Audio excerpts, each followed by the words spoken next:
प्रभु यीशु के नाम में मैं आप सबका स्वागत करता हूं इस बाइबल अध्ययन कार्यक्रम में।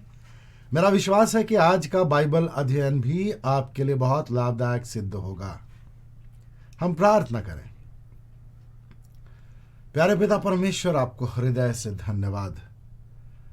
आपने हमसे प्रेम किया है और हमारे लिए ऐसी सुंदर व्यवस्था की है कि पवित्र आत्मा की अगुवाई में हम लगातार आपके वचन की गहरी बातों को सीखते जा रहे हैं और आत्मिक उन्नति हमारी होती जा रही है। सारा आदर सम्मान हम आपको देते हैं।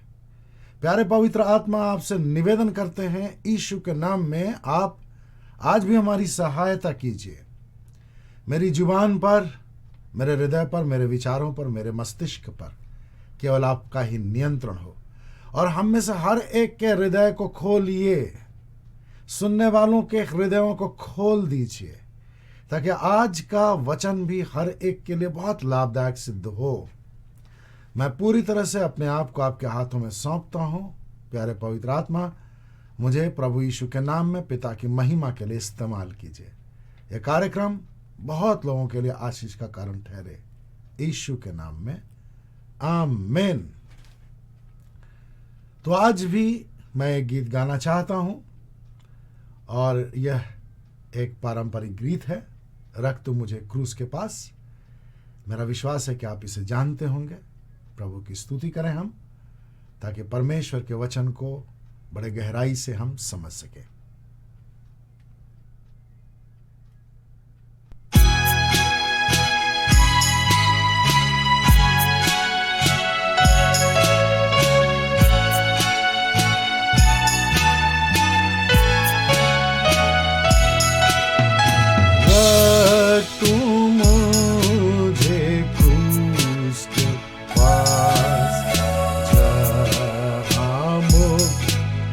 सोता सबके चंगा करने को सदा बहता रहता, उसी को सदा लो धन्य मानता जब तक उसी राज को मैं ना पहुँचूंगा।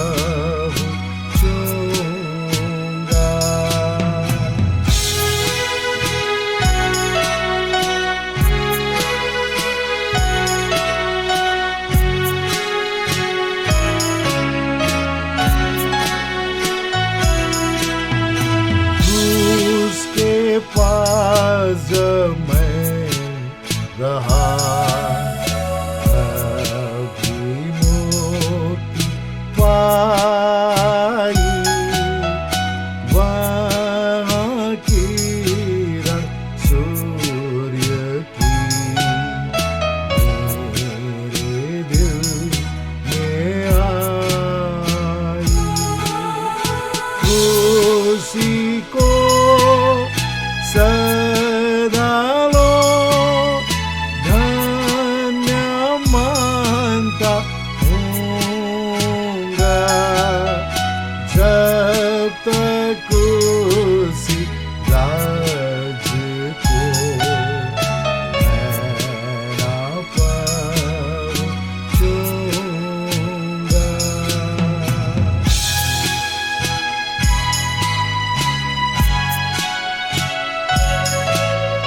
के पास मैं रहूंगा,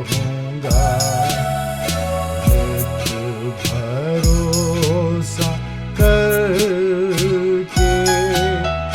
जब तक मैं ना देखूंगा सुख को तेरे घर के। उसी को सदा लो धन्य मानता हूँगा, जब तक उस राज को मैं ना पहुँचूंगा।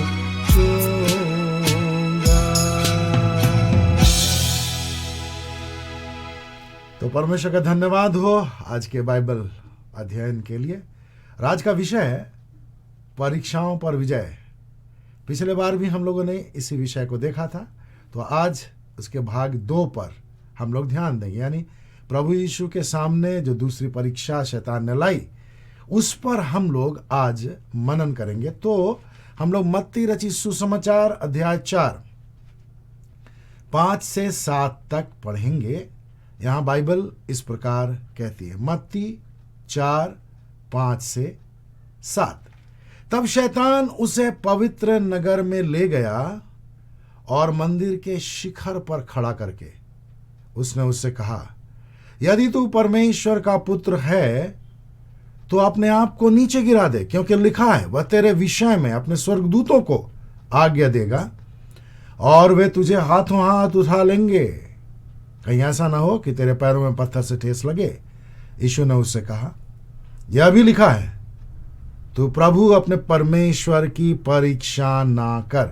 तो परमेश्वर का धन्यवाद हो, प्रभु यीशु के इस उत्तर से शैतान फिर से परास्त हुआ, क्योंकि परमेश्वर का वचन हमारे लिए बहुत ही प्रभावशाली है और यह हमारे लिए आत्मा की तलवार है।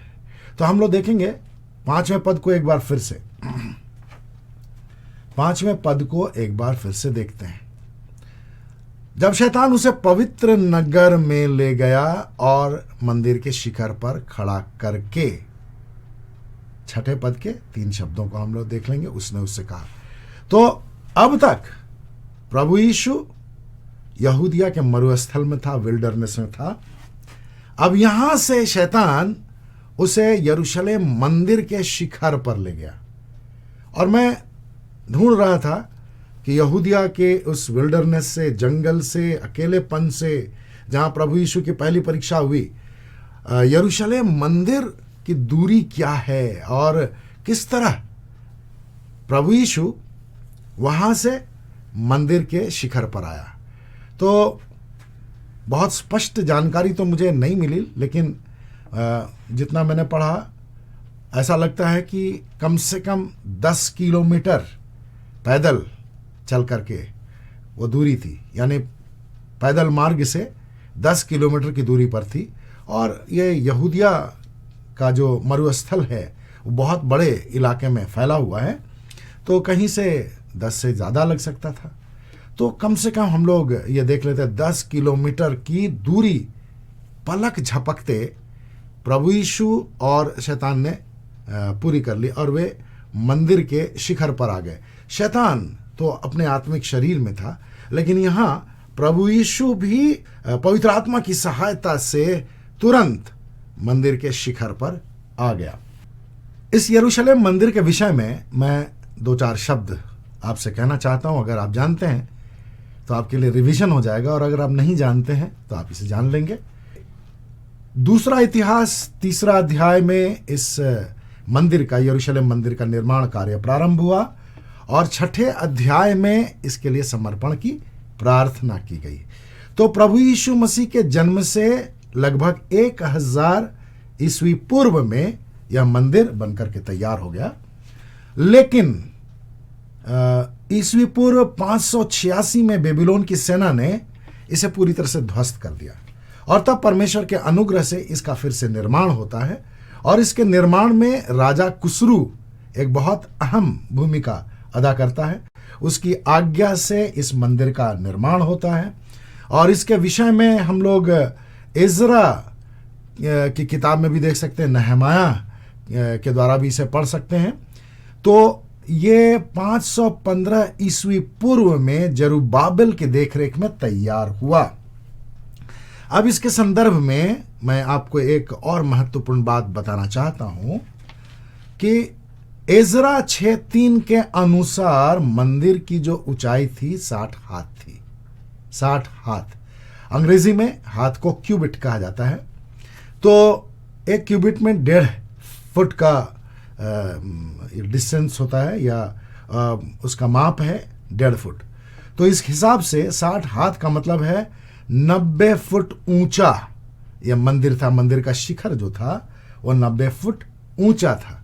तो मैं इसलिए ये बताना चाह रहा हूं कि हम एक अंदाजा लगा सकें कि प्रभु यीशु मंदिर में कितना ऊपर, जमीन से कितना ऊपर खड़ा था शैतान के साथ। और शैतान ने प्रभु यीशु मसीह के सामने क्या परीक्षा रखी, इसको हम लोग एक बार फिर से देख लेते हैं। मत्ती 4 और उसका 6 पद, यहां पर क्या लिखा है देखते हैं। तो शैतान ने उससे क्या कहा, यदि तू परमेश्वर का पुत्र है तो अपने आप को नीचे गिरा दे, क्योंकि लिखा है वह तेरे विषय में अपने स्वर्गदूतों को आज्ञा देगा और वे तुझे हाथों हाथ उठा लेंगे, कहीं ऐसा ना हो कि तेरे पैरों में पत्थर से ठेस लगे। तो अब 90 फुट हमारी समझ में आ गया।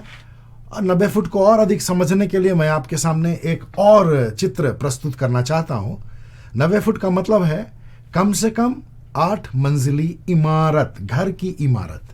जो घर बनता है वो लगभग 10 फीट का होता है, एक उसका जो फ्लोर होता है। तो कम से कम 8 मंजिल। तो 8 मंजिल कितनी ऊंची होती है इसकी कल्पना हम लोग कर सकते हैं। अब 8 मंजिल ऊपर जो स्थान है, वहां से शैतान प्रभु यीशु के सामने यह परीक्षा रखता है कि यदि तू परमेश्वर का पुत्र है तो अपने आप को नीचे गिरा दे, क्योंकि लिखा है तेरे विषय में वह अपने स्वर्गदूतों को आज्ञा देगा कि वे तुझे हाथों हाथ उठा लेंगे और तेरे पैरों में पत्थर से ठेस नहीं लगेगी। तो प्रभु यीशु ने उसके सामने यह बात रखी। यीशु ने उससे कहा, यह भी लिखा है तू प्रभु अपने परमेश्वर की परीक्षा न कर। अब यहां पर क्या बात समझने की है, हमारे लिए जो बात समझने की है, प्रभु यीशु ने शैतान को बड़ी मुंहतोड़ जवाब दिया था पहले परीक्षा के समय ही। लिखा है, प्रभु यीशु ने परमेश्वर के वचन को कोट किया और उसने कहा कि मनुष्य केवल रोटी से जिंदा नहीं रहता है। इसको हम लोग देख चुके हैं और आपने भी कई बार इसे पढ़ा होगा। तब जब शैतान ने देखा कि प्रभु यीशु ने लिखा है ऐसे कह करके परमेश्वर के वचन को उद्धृत किया, तो उसने इस बार भजन संहिता 91 के 11 और 12वें पद को उद्धृत किया और उसने कहा लिखा है। अब यहां पर एक और महत्वपूर्ण बात है कि शैतान ने एक लाइन यहां छोड़ दी और वो लाइन है भजन संहिता 91 का 11वां पद का अंतिम हिस्सा जो है, वहां लिखा है कि तेरे सब मार्गों में तेरी रक्षा करें। इसको उसने छोड़ दिया कि वे तेरे मार्गों में तेरी रक्षा करें। उसने कहा क्योंकि वह अपने दूतों के तेरे विषय में आज्ञा देगा कि वे तुझे हाथों हाथ उठा लेंगे। बीच के हिस्से को शैतान ने छोड़ दिया। ऐसा नहीं था कि शैतान को मालूम नहीं था, लेकिन उसने इसलिए छोड़ा, मुझे ऐसा लगता है, मैं ऐसा सोचता हूं कि शैतान का जो पूरा व्यक्तित्व है वह मनुष्य को कंफ्यूज करने वाला व्यक्तित्व है। अदन की वाटिका में आदम और हव्वा के माध्यम से आदम को उसने कंफ्यूज किया और यही काम वह यहां प्रभु यीशु के साथ भी करना चाह रहा है। अब इसको हम लोग समझने की कोशिश करते हैं कि प्रभु यीशु ने तो परीक्षा के दौरान यह कह दिया कि लिखा है कि तू प्रभु अपने परमेश्वर की परीक्षा न कर, और शैतान यहां भी चारों खाने चित हुआ। लेकिन अब हमारे लिए व्यक्तिगत जीवन में व्यक्तिगत रूप से इस परीक्षा का क्या महत्व है, या फिर हम लोग ऐसे समझ सकते हैं कि प्रभु यीशु के द्वारा जो इस परीक्षा में जीत हासिल की गई उसका हमारे लिए क्या महत्व है, और इस परीक्षा के द्वारा, इस पूरे घटनाक्रम से हम क्या शिक्षा ले सकते हैं। क्यों? क्योंकि हमारे जीवन में भी प्रलोभन आते हैं। जब प्रभु यीशु के जीवन में शैतान ने प्रलोभन लेकर उसकी परीक्षा की, तो हमारे जीवन में भी विभिन्न प्रलोभनों के द्वारा शैतान परीक्षा ला सकता है। इसलिए हम इसे जरा अपने लिए, अपने व्यक्तिगत जीवन के लिए और व्यक्तिगत रूप से, व्यक्तिगत दृष्टिकोण से समझने की कोशिश करते हैं कि हम कैसे, या मानवीय जीवन में लोग किस प्रकार इस परीक्षा का सामना करते हैं। सबसे पहली बात, शैतान का जो प्रलोभन था वह यह था कि प्रभु यीशु मसीह परमेश्वर को बाध्य करे कि परमेश्वर अपने स्वर्गदूतों को उसकी सहायता के लिए भेजे। क्यों? क्योंकि अब प्रभु यीशु के सामने परीक्षा है कि वो अपने आप को नीचे गिरा देगा। शैतान के दिमाग में यह बात है। 90 फुट से अगर कोई व्यक्ति नीचे गिरता है तो मानवीय दृष्टिकोण से हम लोग देखेंगे तो उसके बचने की कोई गुंजाइश नहीं है। हाँ, बहुत से लोग बहुत भारी भारी दुर्घटनाओं से भी बच निकलते हैं, क्योंकि परमेश्वर किसी न किसी तरह से उनकी रक्षा कर लेता है। बहुत सारे विश्वासी लोग भी होते हैं इसमें, और बहुत सारे लोग ऐसे भी होते हैं जो दुर्घटनाग्रस्त होते हैं, वे प्रभु को नहीं जानते, लेकिन भयानक भयानक दुर्घटनाओं में भी कई लोगों की मृत्यु होती है और कई लोगों की मृत्यु नहीं भी होती है। तब यहां पर क्या है, प्रभु यीशु को प्रेरित कर रहा है शैतान कि वह परमेश्वर की परीक्षा करे, ऊपर से नीचे गिरा दो अपने आप को। क्योंकि वचन में लिखा है, जब तुमने वचन के आधार पर बातें की तो यह भी तो वचन में लिखा है। इसका मतलब है कि विश्वासियों के जीवन में भी आत्मिक दृष्टिकोण से शैतान काम करता है, और इस तरह काम करता है कि लोग इसके आत्मिक दृष्टिकोण को केवल अपने दृष्टिकोण से समझें, अपने आत्मिक दृष्टिकोण से समझें, परमेश्वर के व्यू पॉइंट को, परमेश्वर के विचारों को, परमेश्वर के दृष्टिकोण को समझने की कोशिश ना करें। परमेश्वर को बहुत से लोग आज बाध्य करते हैं। आपने सुना होगा, बहुत सारे लोग शादी विवाह के विषय में क्या करते हैं, बहुत दफा तो लड़के लड़की आपस में एक दूसरे को पसंद करते। सांसारिक दृष्टिकोण से ये बिल्कुल सही है, बौद्धिक दृष्टिकोण से भी यह बिल्कुल सही है। लेकिन कई दफा ऐसा होता है कि जब लड़के और लड़की एक दूसरे को पसंद कर लेते हैं तो इसमें वे परमेश्वर की इच्छा को जानने की कोशिश नहीं करते, और जब विवाह की सारी बातें तय हो जाती हैं, विवाह का डेट फिक्स हो जाता है, उसकी तारीख निश्चित कर ली जाती है, तब वे प्रभु के किसी सेवक के पास जाते हैं और कहते हैं कि आशीष दीजिए। परमेश्वर की इच्छा के विरुद्ध, परमेश्वर की इच्छा को बिना जाने, परमेश्वर की इच्छा को महत्व दिए बिना लोग विवाह के लिए तैयार हो जाते हैं, और उसके बाद वे परमेश्वर की आशीष मांगने के लिए पहुंच जाते हैं।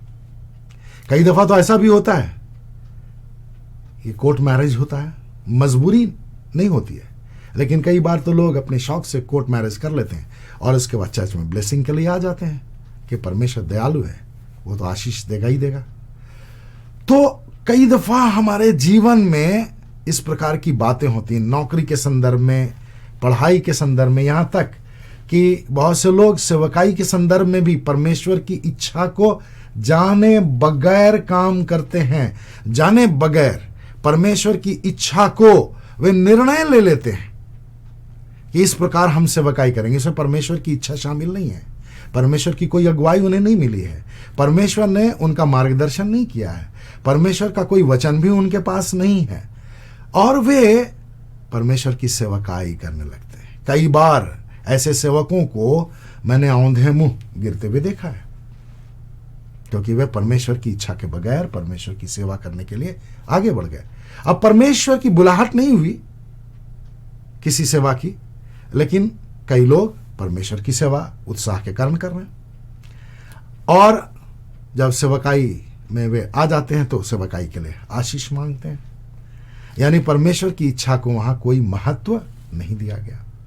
कई बार ऐसा भी होता है कि घर परिवार में लोग विभिन्न प्रकार के निर्णय तो ले लेते हैं, लेकिन परमेश्वर के वचन को वहां महत्व नहीं देते हैं, परमेश्वर की इच्छा वे नहीं पूछते हैं, परमेश्वर की अगुवाई लेने के लिए वे ठहरते नहीं हैं, और वे निर्णय लेकर के जब फंस जाते हैं तो प्रार्थना करने वाले किसी व्यक्ति के पास जाते हैं और उनसे कहते हैं कि हमें आपके प्रार्थना सहयोग की जरूरत है। यहां पर यह बात समझने की जरूरत है कि एक विश्वासी का जीवन परमेश्वर से पूरी तरह से जुड़ा होता है, और परमेश्वर की इच्छा पूरी करना हर विश्वासी का कर्तव्य है। क्यों? क्योंकि एक विश्वासी परमेश्वर का या तो बेटा होता है या तो बेटी होती है। हम विश्वासी हैं तो इसका मतलब है कि हम परमेश्वर की संतान हैं, और जब संतान हैं तो हमारे जीवन में परमेश्वर की इच्छा का महत्व होना चाहिए। सबसे ज्यादा परमेश्वर की इच्छा का महत्व होना चाहिए, क्योंकि प्रभु यीशु ने भी अपनी प्रार्थना में, जिसको हम लोग प्रभु की प्रार्थना कहते हैं, अपने शिष्यों को समझाया कि जैसे तेरी मर्जी आसमान में पूरी होती, स्वर्ग में पूरी होती, वैसे पृथ्वी पर भी पूरी हो जा। और इसको एक और उदाहरण के तौर पर हम लोग देखते हैं यूहन्ना रचित सुसमाचार अध्याय 6:38। यूहन्ना 6:38, वहां पर प्रभु यीशु ने इस प्रकार कहा, मैं अपनी इच्छा नहीं परंतु अपने भेजने वाले की इच्छा पूरी करने के लिए स्वर्ग से उतरा हूं। तो प्रभु यीशु इस पृथ्वी पर क्यों आया था? परमेश्वर की इच्छा पूरी करने के लिए। अब यहां पर शैतान द्वारा प्रभु यीशु की परीक्षा लेना यह परमेश्वर की इच्छा के अनुसार था। परमेश्वर की इच्छा के अनुसार शैतान को मौका मिला कि उसने प्रभु यीशु की परीक्षा ली, प्रभु यीशु के सामने उसने परीक्षा रखी। लेकिन प्रभु यीशु हर वो काम करता था जो परमेश्वर की इच्छा के अनुसार थी। परमेश्वर की इच्छा के अनुसार जो कार्य होता था उसको प्रभु यीशु करता था।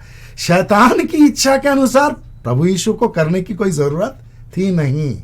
लेकिन यहां शैतान ने एक चांस लिया कि किसी प्रकार परमेश्वर के वचन में ऐसा लिखा है, मैं भी कहूं तो हो सकता है कि यीशु उसे समझ ना पाए और वह अपने आप को मंदिर के शिखर से 90 फुट की ऊंचाई से नीचे गिरा दे। लेकिन प्रभु यीशु ने इस बात को सिरे से खारिज कर दिया। लिखा है कि तू प्रभु अपने परमेश्वर की परीक्षा न करना। अब इसको हम लोग एक दो उदाहरण से देखने की कोशिश करते हैं, किस प्रकार बाइबल में भी लोगों ने परमेश्वर की परीक्षा की। तो निर्गमन 17वां अध्याय 1 और 2 पद मैं आपके सामने रखना चाहता हूं। निर्गमन अध्याय 17 1 और 2 पद यहां लिखा है, तब इस्राएलियों की संपूर्ण मंडली ने सीन नाम जंगल से निकलकर यहोवा के आदेशानुसार यात्रा करते हुए रपीदीम में डेरे खड़े किए, और वहां लोगों को पीने के लिए पानी न मिला, इसलिए वे लोग मूसा से झगड़ा करके कहने लगे, हमें पीने के लिए पानी दे। और मूसा ने उनसे कहा, तुम मुझसे क्यों झगड़ते हो? तुम यहोवा की परीक्षा क्यों करते हो? तुम यहोवा की परीक्षा क्यों करते हो? अब इसी बात को हम लोग गिनती अध्याय 14 22 और 23 पद में देखेंगे। गिनती अध्याय 14 22 और 23 पद यहां बाइबल इस प्रकार बताती है, जितने लोगों ने मेरी महिमा देखी और मिस्र में तथा जंगल में मेरे चिन्ह देखे, फिर भी इन 10 बार मेरी परीक्षा की और मेरी बातें नहीं मानी, निश्चय कि वे लोग उस देश को कभी देखने नहीं पाएंगे जिसकी शपथ मैंने उनके पूर्वजों से खाई थी, और जितनों ने मेरा अपमान किया है उनमें से कोई भी उसे देखने नहीं पाएगा। तो जब हम परमेश्वर की परीक्षा करते हैं तो परमेश्वर का असम्मान करते हैं। परमेश्वर जो अद्भुत परमेश्वर है, परमेश्वर जो महान परमेश्वर, जो हमसे प्रेम करने वाला परमेश्वर है, हम उसकी परीक्षा करते हैं। इसका मतलब क्या हुआ?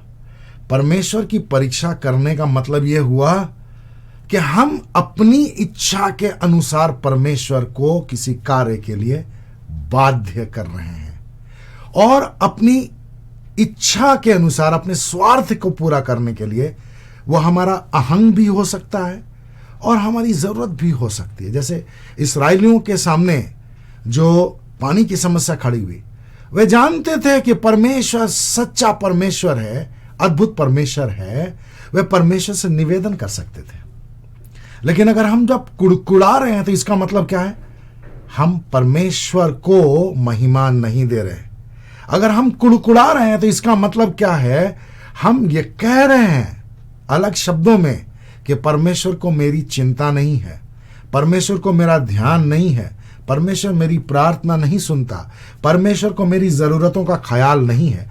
जब हम ऐसा कहते हैं तो हम परमेश्वर की अवहेलना करते हैं, उसके स्तर को हम नीचा करते हैं। अपनी दृष्टि में परमेश्वर जो सर्वोच्च परमेश्वर है, महान परमेश्वर है, अद्भुत परमेश्वर है, सामर्थी परमेश्वर, उसके लिए कोई कार्य कठिन नहीं है, उसकी हम परीक्षा इस प्रकार कर लेते हैं। तो यह बात परमेश्वर को अच्छी नहीं लगती। तो जब हम कुड़कुड़ाते हैं, जैसे इस्राएली कुड़कुड़ाए, तो परमेश्वर के दृष्टिकोण में यह परमेश्वर की परीक्षा करने के समान था। तो परमेश्वर उनके इस व्यवहार से आहत हुआ। मेरे प्रियो, हमारे लिए भी यह समझने का विषय है कि हम अपने व्यवहार से परमेश्वर को आहत न करें। अपनी इच्छा पूरी करने के लिए, अपने स्वार्थ को पूरा करने के लिए परमेश्वर के वचन का सहारा ना लें और परमेश्वर की इच्छा की अवहेलना ना करें, क्योंकि परमेश्वर सच्चा परमेश्वर है। अपने बच्चों की वो सारी आवश्यकताओं को पूरा करना जानता है। हमारी ज़रूरत है कि परमेश्वर हमारी सहायता करे, हमारी रक्षा रखवाली करे, लेकिन कई दफ़ा हम लोग इस विषय में चूक जाते हैं। कई दफ़ा आपने सुना होगा कि प्रशासनिक अधिकारियों के कुछ बेटे बेटियां गलत काम कर लेते हैं। उनके अंदर ये भाव होता है कि मेरा बाप जो बहुत बड़ा अधिकारी है वो अवश्य ही मुझे इस समस्या से निकाल लेगा, वो मेरी रक्षा ज़रूर करेगा। हम लोग सांसारिक दृष्टिकोण से इसे देखते हैं और प्रेरितों के काम में भी हम लोग देखते हैं कि किस प्रकार परीक्षा लेने की भावना मनुष्य के अंदर में विद्यमान होती है। और फरीसी और सदूकी इसी प्रकार की समस्याओं से ग्रस्त थे, जो विश्वासी हो गए थे फिर भी अपने पुराने विचारधारा को वे नहीं छोड़ पा रहे थे। इसको हम लोग प्रेरितों के काम 15वां अध्याय 5वें पद में देखते हैं। वहां इस प्रकार लिखा है, परंतु फरीसी पंथ के कुछ विश्वासियों ने खड़े होकर उनसे कहा, उनका खतना कराना तथा उन्हें मूसा की व्यवस्था को पालन करने का आदेश देना आवश्यक है। अब ये जो फरीसी थे, ये कौन थे? जो विश्वासी हो गए थे। ये ऐसे लोग थे जो पुराने जीवन को ही जी रहे हैं। विश्वासी तो हो गए लेकिन पुराने जीवन के साथ उनका संबंध बना हुआ है। जो गैर यहूदी हैं, जिन्होंने प्रभु यीशु मसीह को ग्रहण कर लिया, अब ये फरीसी जो हैं उनका भी खतना कराने के लिए यहां पर बात कर रहे हैं। उनका खतना कराने के लिए पतरस और पौलुस के ऊपर दबाव डाल रहे हैं। तो पुराने जीवन की बातें नए जीवन में सूट नहीं करती हैं। क्यों? क्योंकि प्रभु यीशु का वचन कहता है कि जो मसीह में है वो नई सृष्टि है। जब हम प्रभु यीशु के पास आ जाते हैं तो हम नई सृष्टि बन जाते हैं। पुराने जीवन की बातें यानी शारीरिक स्वभाव की बातें, बाह्य मनुष्यत्व की बातें हमारे भीतरी मनुष्यत्व पर, आंतरिक जीवन पर प्रभाव उनको प्रभाव डालने देने का मौका नहीं देना चाहिए। वे प्रभावी नहीं होनी चाहिए। ये हमारे लिए लगातार एक संघर्ष का क्षेत्र है। तब यहाँ जो फरीसी थे वे प्रभु यीशु पर विश्वास कर चुके थे, लेकिन फिर भी उनका पुराना जीवन, उनका पुराना मनुष्यत्व उनके साथ था। अब इस बात का उत्तर पतरस ने क्या दिया, इसको हम लोग देखने की। प्रेरितों के काम अध्याय 15 6 पद से लेकर के 10वें पद तक। तो फरीसियों की जो समस्या थी वो थी कि गैर यहूदी जो प्रभु यीशु पर विश्वास ला रहे हैं उनका भी खतना होना चाहिए। तो ये बहुत बड़ी समस्या बन गई।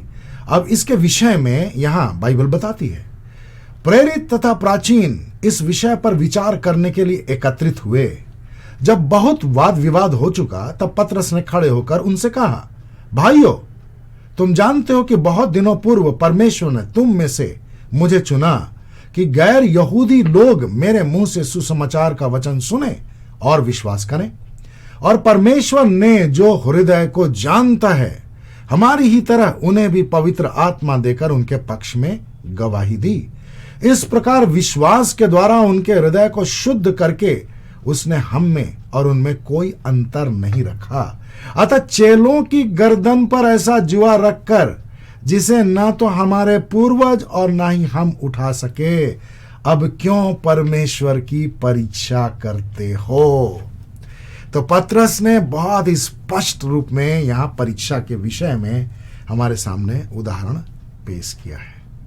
तो हमारे जीवन में कई दफा परीक्षाएं आती हैं जो शैतान की ओर से डाली जाती हैं, और कई दफा हम अपनी गलतियों के कारण, अपनी कमजोरियों के कारण अपने सामने बहुत सारे प्रलोभनों को देखते हैं। हम लोगों को इस विषय में बहुत अधिक गंभीर होना चाहिए कि हम परमेश्वर की परीक्षा कतई ना करें। तो परमेश्वर आपको आशीष दे। हम प्रार्थना करें। प्यारे पिता परमेश्वर, हम आपको धन्यवाद का बलिदान चढ़ाते हैं क्योंकि आपने हमारी सहायता की। और प्रभु यीशु के सामने जो दूसरी परीक्षा रखी गई उसके विषय में हम लोगों ने थोड़ी डिटेल में जाकर के बाइबल अध्ययन किया। मेरा आग्रह है, जितने भी सुनने वाले लोग हैं सब लोगों को आशीष दीजिए। शैतान किसी भी रीति से उनके सामने परीक्षा ला करके उन्हें परीक्षा में गिराने में सफल न होने पाए। उनके जीवन में परीक्षाएं तो आएंगी, प्रलोभन तो आएंगे, लेकिन कोई भी व्यक्ति जो इस कार्यक्रम से जुड़ा हुआ है परीक्षा में गिरे नहीं, प्रलोभन में फंसे नहीं, शैतान के जाल में ना फंसे। और अगर कोई अभी इस वक्त किसी प्रलोभन में फंसा हुआ है तो प्यारे पवित्र आत्मा आपसे आग्रह है कि उस व्यक्ति को, उस भाई को, उस बहन को इस प्रलोभन से आप बाहर निकालें, उनकी सहायता करें और विश्वास में स्थिर करें ताकि पिता की महिमा हो। यीशु के नाम में आमीन।